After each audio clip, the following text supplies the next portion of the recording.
Every year, budget phones promise more for less. But this time, Motorola might have actually cracked the code. Like, share, and subscribe for more tech updates that actually matter. The new Moto G 2026 is a $200 smartphone that performs far beyond its price. It is powered by MediaTek's Dimensity 6300 chip, a 5G processor built to balance power and efficiency. That means smoother multitasking, faster app loading, and reliable connectivity without draining your battery. You get 4 GB of memory, 128 GB of storage, and a massive 5200 mAh battery that supports 30-watt fast charging. That is almost flagship level endurance at a budget price. The 6.7-inch display runs at 120 Hz, so every swipe and animation feels ultra smooth. With 1000 nits of brightness, you can see it clearly even in direct sunlight. The camera setup includes a 50-megapixel main sensor, a 32-megapixel selfie camera, and a macro lens for close-up photography. It runs on Android 16, meaning you get the latest features and security updates right out of the box. The phone also has an IP52 splash-resistant design and comes in two premium Pantone shades, Slipstream and Cattleya Orchid, giving it a design that looks far from budget. Launching at just $199, the Moto G 2026 could be the phone that redefines affordable performance.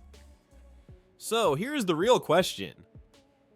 If this is what $200 gets you today, what will the mid-range phones even look like next year?